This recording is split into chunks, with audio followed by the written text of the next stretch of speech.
Paul Nolan had a really good season last year. His horses accumulated more prize money in Ireland than they had done in any of the previous 13 seasons. And of course he won the Kinmure Chase at the Cheltenham Festival with Daily Present.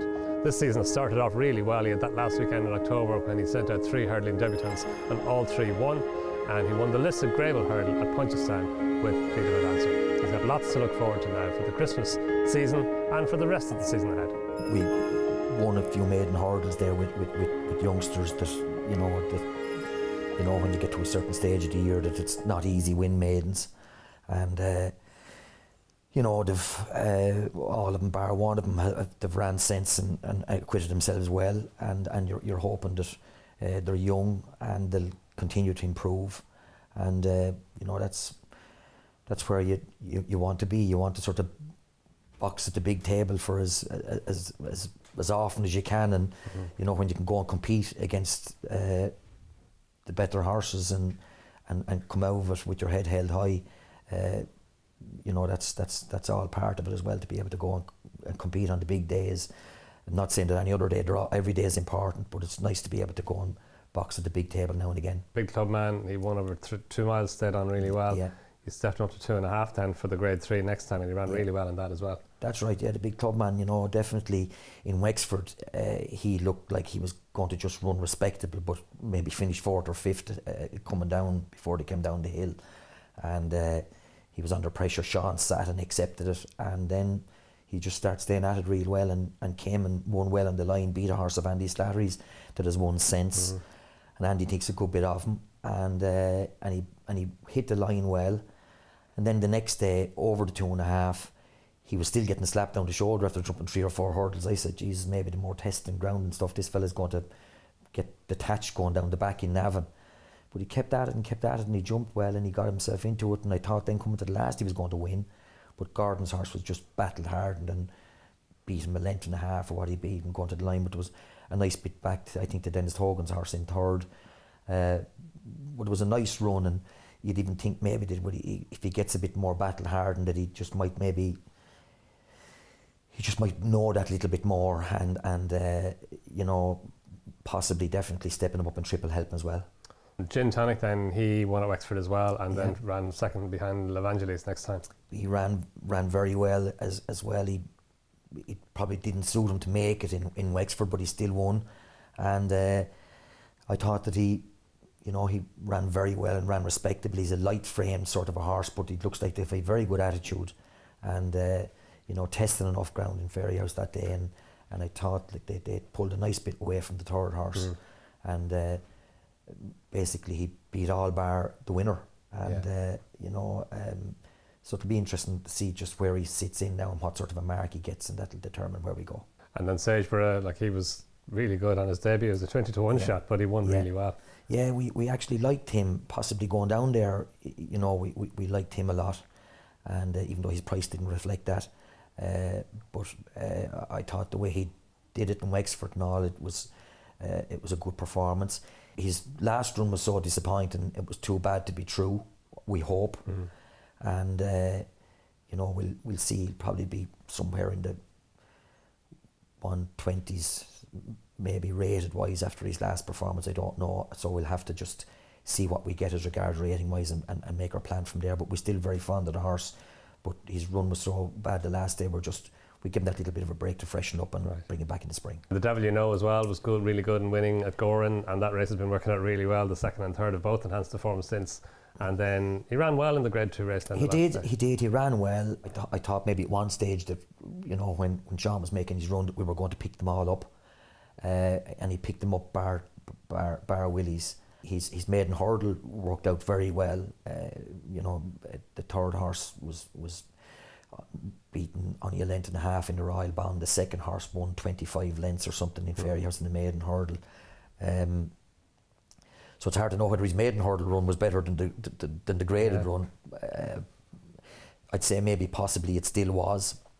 The ground was more testing. He showed that he handled that. We beat all bar Willie's, and we'll just see where that leaves us now. Again, he's a horse now that deserves to be entered in the graded races, and we'll just see what sort of a mark he gets then, to know that normally fellas like to end up in Cheltenham if they think they can go for something, and you know, we'll keep all options open there as regards the Martin Pipe or whatever race he might get into when we see what sort of a rating we get, and then whatever we rate and we get in Ireland, we'll see what the British handicapper has to say with it, because that can be a bit different as well. So you're in the lap of the gods what way he chooses to give you £1 more or £7 more. And then Thedeviluno, like she, as you said, she ran a massive race in the Pertemps final. She won the Grable hurdle, was good on her debut this season. How's she been since then? We pulled her out of the race in Limerick. The ground was just that little bit good, and I think it's important for her to have a good cut in it, Donn. You know, she wouldn't be the greatest physique of an animal, and her limbs, you know, are just okay. So always if we run her on ground that's a little bit tight like that, she comes out of a little bit shouldery and stuff. So I'd be hoping that her aim is to run in Leopardstown there over Christmas, so we're just hoping that the more rain that she gets, the better. Right. And because I think she ran in the Grable last year as well. Yeah. And obviously she did better this year. Do you think she's a better filly or a better mare this year now than last year? I think she is. The ground was probably a little bit, the ground was definitely better, way better for the Grable last year. Right. And I think that she jumped to the left an awful lot that day, probably minding herself. Right. And I just think that, you know, she's such a good attitude, she's always going to give her best anyway. And I'd say it was her own fault, and possibly her first run of the year last year in Limerick, she came out of that a little bit sore as well, because the ground was just that little bit good. So it's up to us just to make sure that we try and give her best chance to stay in sound anyway, and just stay away from anything with good in the going. Iceberg Theory, then, he was really good in winning the last day. He was, again, you know, we went there, you know, thinking that he might come on from the run.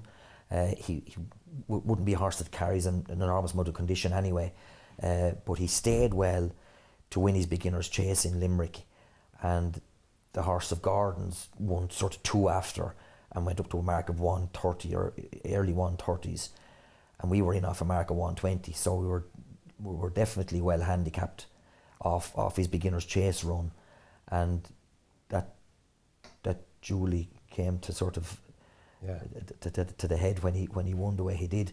Looked like he was going to run a nice race and be third or fourth, but he stays at it real well, and he's a brave little devil, and he got a couple of good jumps there and put himself right back in it, and he sort of won going away in the end when looking like he was going to be third or fourth. And you always love an old horse with an attitude like that to hit the line the way he did.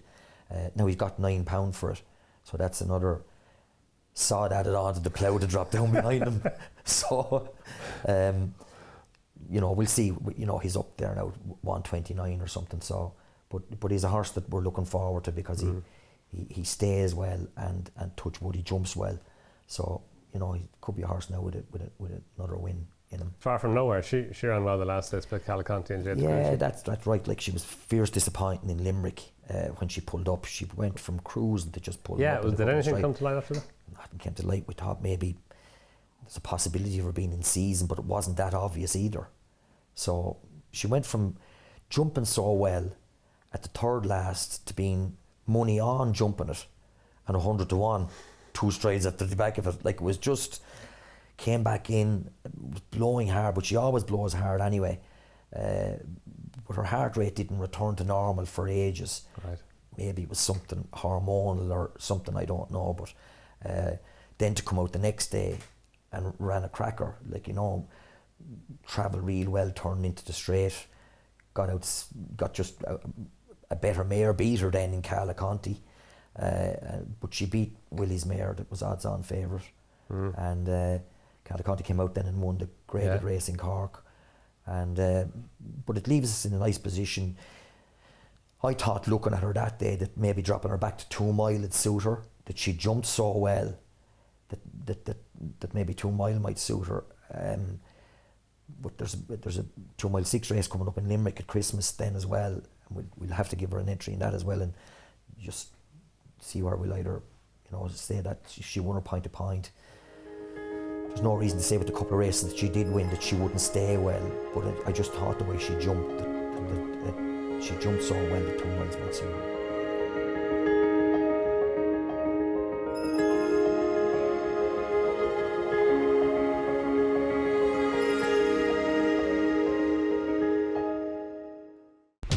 Watch live racing now on Race racingtv.com.